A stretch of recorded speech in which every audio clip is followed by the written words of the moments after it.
Hey everybody, welcome back to the Gamers Lounge podcast. My name is John Meadows. With me as always is Nathaniel and Dennis. Hang on, I'm going to do that again because I forgot to press the record button. So the live people, I got, I got, got in with that other thing, and we were messing with the camera, and I forgot to hit the record button. It's so nice we can do it twice. Yeah, I know. See, that's the nice thing about doing it live. I can. That's right. I don't. The people at home will never know because it'll never. It'll never know. So, hey everybody, welcome back to the Gamers Lounge podcast. My name is John Meadows. With me as always is Dennis and Nathaniel. Eric is somewhere at a video game swap meet or something. I think. I don't. Who knows? See, I made the time because I don't know if you can see my background here, but I even though I'm out here in this beautiful city. Oh yeah. I'm still here hanging out with you guys. In what city is that you're hanging Beautiful out in? cartoon city. Yeah. This is that one city. That's that one. there. Yeah. Okay, I got you. Hey, they have the snack market right there, so you know it's good. Yeah, right. it's got to be good, right? I mean, come on. Yeah. That's why I was like, what city is that? What kind of a city? But yeah, so yeah. The city in Cyberpunk was a Night City. Is that what it's called? Night City, Nightlife City, whatever it's called. I can't remember. You're high up. I think you're sitting on top of a traffic light or something. You got to be. Kind of looks You're like way up you're, above street level. Yeah, it looks like you're perched on a street light. That's what it looks like. Yeah, it does. Yeah, I mean, and it's not. It's pretty much where I'm at. It's not comfortable, but you make do with what you get. So I can only imagine sitting on a pole for the next 2 hours. That sounds horrible. I think we may already have the title of the show, "Sitting on a Pole." Maybe. I'm not sure. We'll see how the night goes. Become any other more random stuff later. We'll see. I'll jot that one down as a possible. Let's see, pole. I'll remember that. When the North Pole goes south. Yeah. No, you do not want that pole to go south. No, you do okay. not. Never mind.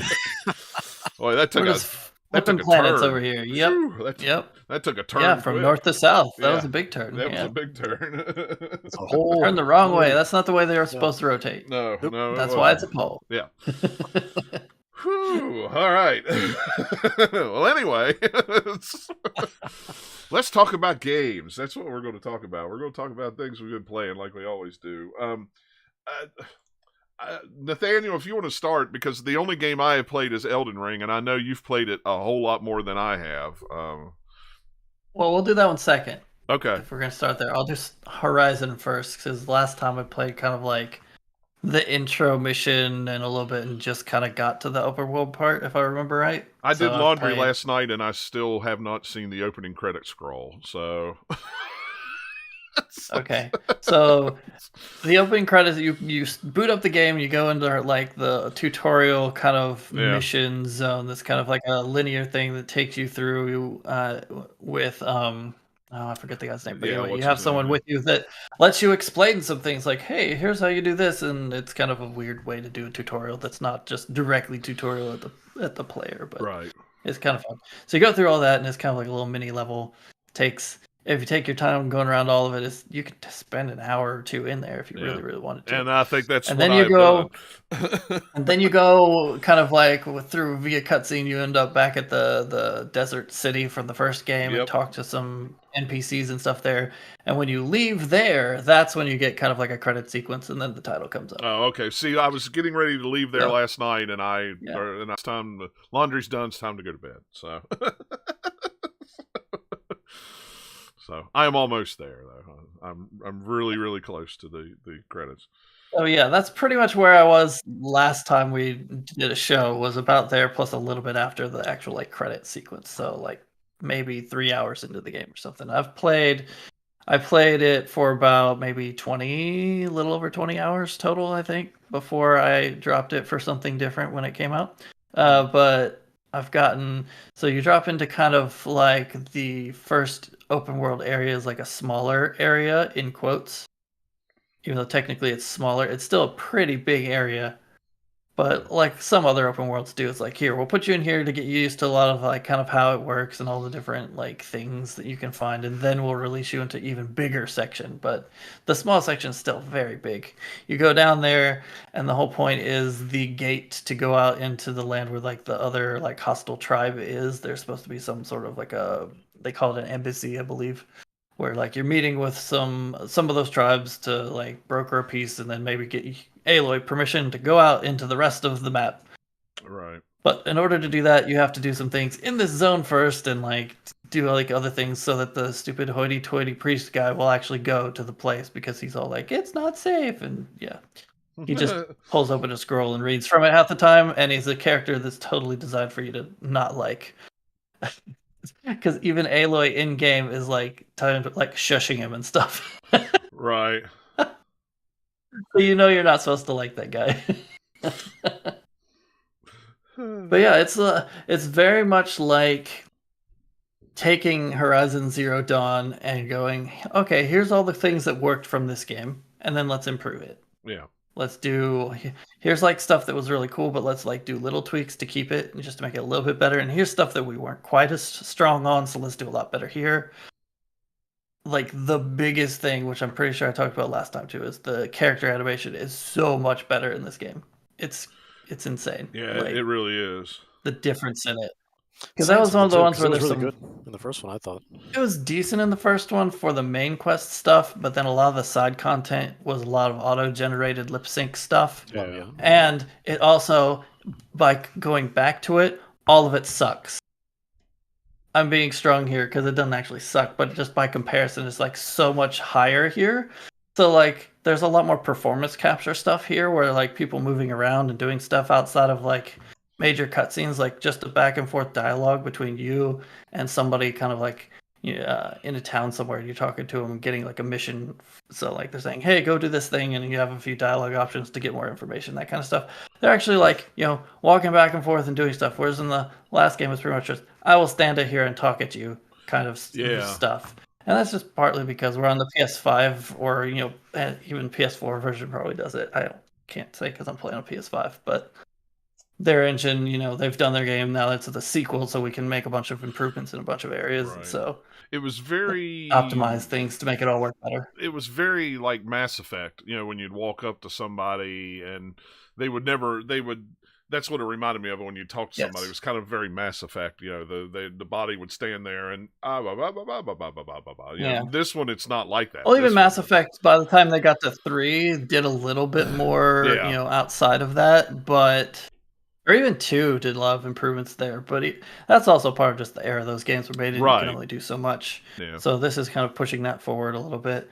I found myself a lot more engaged with characters when I'm going into a town to talk to them, be like, oh, hey, you have a mission, let me talk to you, or you're just some random person I can talk to optionally. You're not giving me anything other than some cool like dialogues like, hey, how have you been since the first game, or whatever. Right. So it's just a lot more engaging to like watch it and be there. So it's really, I don't know, really, really good. There's a lot of good details in the animations that are like just general gameplay too. That's extra here. They just got pack a lot more detail overall in that game, which is impressive based on how much detail there was in the first game. Because it's still a very pretty game, but this one somehow manages to just go 10 steps beyond it with just all the environments and everything. It's and really that's cool. The one part, and it's not a spoiler, I mean, it happens right in the tutorial section, is where the shuttle falls and the whole thing is collapsing and she's running and it kind of falls down. When there's a cutscene and she kind of goes forward, and just the animation of her, the things falling down, you could see the expression on her face. It was really, really well done, and to me it looked totally different than anything that was on the last, the first one. I mean, just the facial animations and the mocap, I'm guessing they probably did a lot more mocap on this, I'm guessing, than they did on the other one. Maybe, I don't know. I haven't seen any making of or behind the scenes stuff or anything. Yeah, I mean, I'm sure they probably did some performance capture stuff in the first game, but the way they implement it here, they can put more detail and keep it in there. Maybe I don't know. Like I don't know any behind the scenes stuff, but it definitely comes off very well. Yeah, it does. Even like just rendering wise details, like especially in cutscenes where it's like, hey, it's raining and you see all the individual droplets and stuff on the face, and just like the skin and everything looks wet. Beside that, it's just they do a really good job of doing all the details that video games don't always do well. I would say that like maybe outside of like Last of Us Part 2 and a couple other things, this is probably the highest fidelity kind of like character and type stuff in cutscenes, especially that we've seen to this point for the most part. I mean, there's probably some stuff I'm forgetting about, but it's definitely high up there with like, hey, this looks really good. Yeah. Once you do get out of that first area, it opens way up, and I'm like in the second area, and I've wandered a decent amount of that. And there's still at least 2 or 3 more areas. I've probably got about a third of the whole entire map like unlocked. So there's still a ton that I have not gotten to in that game yet. Yeah. The main story takes some cool, interesting turns too. Once you get out of the like first area and start getting into, oh wait, this is what this game's about. So there's some fun kind of little twists and turns, even early on. That's pretty cool. The first kind of big like city from a different tribe you go to is neat because it's all built out of these old satellite dishes, like giant satellite dishes that then has a bunch of other stuff on top of it, and it just looks really, really cool. And there's just some all sorts of fun, neat details and stuff out there. It's a really fun game, and I will go back to it and finish it. It's gonna be though, because I'm playing Elden Ring, and that game is just. I figure I can more easily go back to Horizon because there's all sorts of resources in that game to do so, because it's a spell it out kind of a game where you have, hey, here's all the controls, here's all the things, here's where the story is. You can find all that. Elden Ring, if you go away and then come back and be like, wait, what NPC was it that told me to go where? Is if you're not in it, you're gonna forget a lot of that type of stuff. Yeah. Not that it matters because there's so much in there you can get distracted by. Yeah, exactly. Yeah. But Elden Ring is huge, man. It is so big. Yeah. So I'm gonna do my best not to do any like real spoilers or anything. Not that I've really seen much that could be a spoiler at this point that wasn't shown in kind of like gameplay previews or anything like that, trailers, but. Maybe it depends too on what people consider a spoiler. Like even wrote out some notes, like bullet points of stuff I didn't want to forget. First off the bat, main menu music, top tier. It's epic. It's awesome. Main menu. We haven't even gotten to the game yet. The main menu already. Yeah. is top tier. The main menu theme is great. Like I'll sit and listen to it each time I boot it up, and because it's only like 60 seconds long or so, but it like has a little bit of a lighter intro, and then like the drums and the horns and stuff kick in. It's just like epic is kind of the really good theme music. Just music in general in the game is really good. Yeah, it is. Which isn't a surprise because FromSoft has pretty good music for all of their games, at least the ones I've played.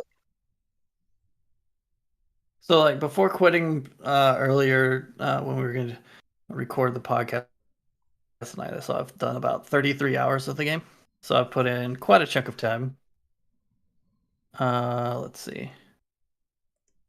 What do we want to go to first? Okay, we'll do the easy comparison first that you see everywhere is like, this is like Breath of the Wild, which is sort of true and sort of not. Right. I think what everyone, or at least what I would mean, if I'm saying that Elden Ring is like Breath of the Wild, it's like, okay, when Nintendo sat down, they're like, hey, let's take the foundation of our Zelda games, and then let's do our version of an open world game. And, it's different from kind of like what most everything else had been at the time. And then Elden Ring is kind of like FromSoft saying, hey, here's the foundation of all of our games that we've done to this point. Let's do a big open world game that uses similar kind of design philosophies and goals to what Breath of the Wild did. So like, I've been seeing that a lot, like people kind of echoing those statements. Well, it's some fundamental things. So it's not wild in that like, hey, you run around and you're doing Zelda mechanics and you can climb on anything. It's not that. It's very much about like, here's a big world. You see all sorts of stuff, and it's all on the player to go explore and find things. You can bring up a map and you can put icons on it if you want to mark something down. And then sometimes when you find like a little like a checkpoint sites of grace or whatever, basically the campfires of this game, or some like little dungeons or major locations, they'll like sit on your map automatically, or you put like markers your own stuff. You can even do beacons like you could in Breath of the Wild. So like the map system has a lot of similarities to it, but it's all on the player to go explore and find things and do it themselves. This is not the other end of the spectrum, which is like Ubisoft open world games where it's like, here's all the icons, go to the icons. So this does not have go to the icon syndrome. Right, yeah. No, it doesn't. And which is nice because other than Breath of the Wild, there's not really many games that have done that. Yeah, John keeps cutting out, so I can't hear him. Oh, it's fine. No, you're fine. Go ahead. So like, I think you're saying something. I don't know. I can't tell. The other thing that I would say that this shares similarities with Breath of the Wild is there's a lot of stuff to find. It's not just a big map. Like lots of games are like, oh, our map is like so big. It's like the biggest map ever made. It's so big, but they're empty and boring and stupid, and you don't want to go running around in them because there's nothing to do, or it's like there's like things to do with a bunch of empty space in between. This is not that. This is so jam-packed with stuff. It's kind of insane. Like, I can't believe how much stuff they've managed to pack into every little nook and cranny. Like, even just the opening area of the game, like the first part of the map, like icons and like checkpoint things that I've spent so much time just even in that first area of the game that like, how did they put so much stuff? It's kind of nuts. Like, they probably were like, oh, hey, this area over here, guys, we didn't put anything here. Let's put something here. Oh, wait, here's something else that the playtesters found. Let's put something over here so that when players go there, there'll be something there. Like, there's always something to find, even if it's hey, we hid a little treasure around underneath the rock over here, or hey, here's a hidden cave that you had to go under an outcropping to go find it, and good for you for going off the beaten path, kind of a thing. So, I'd say beautiful world too. Like the moment you walk out, you're just hit with this incredible environment right away. Like once you get up from that tutorial area, it's amazing. I've been having fun. I've sought out, because of Elden Ring getting all the hype, finding some Let's Plays of people who'd never played FromSoft games before, just specifically so I could see them play the beginning part. Because the way the game starts is you go into kind of like a character creator, you pick kind of like a starting class, which, in classic FromSoft fashion, doesn't need to mean anything past the first few hours of the game. It's pretty much just how you want to play it when you start. But like, then you go, you have like an opening kind of cutscene thing, and you wake up and you start walking around, and then immediately there's a boss fight that you're supposed to lose. Right. So people who don't know anything about these games starting, it's pretty funny. They'll like screaming around because it's not like it's sitting there like some of the other games that they've made in the past. It's just it comes up from behind the scenery and lands, and it's something with like a bunch of limbs and stuff. And you're like, oh, what's that thing? So it's really fun. Then you die, and then you wake up and you start the real part of the game in the tutorial cave that you can totally walk by. It's the one like problem in quotes that I have with Elden Ring so far. The tutorial zone, you can miss it pretty easily if you're not paying attention, or if you're just like, hey, I don't want to take the plunge. Because you wake up and there's a little message of saying like the cave of knowledge lies below, and then there's a ghost that if you talk to it says something about like taking the plunge and do something about like learning and remembrance or something. So it's basically like, hey, learn it if you don't know it, or remember it if you've done our games before, is kind of what they're hinting at, just in a nice oblique FromSoft way. So I was just like, looked around really quick, didn't see the ledge that I could go. I was like, I'm gonna die if I jump off there. I don't know what you're talking about. I'll keep going, assuming you're just gonna walk straight through into a tutorial zone. It's like, no. You go, you find like a checkpoint, go up an elevator, and you're out in the open world. It's like, where's the tutorial part? Yeah.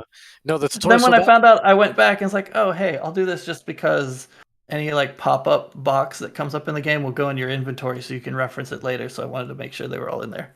Yeah, that little part where you drop, there was actually a little ledge, but it's so out of, like, no matter how you rotate the camera, it's so out of the way, so it's hard to see. So initially I just dropped and I lost half my health already. I was like, good, all right, off to a good start. It's not even like that it's that small. It's just that it's so dark because it's a cave and you don't have like any torches or anything at that point when you start.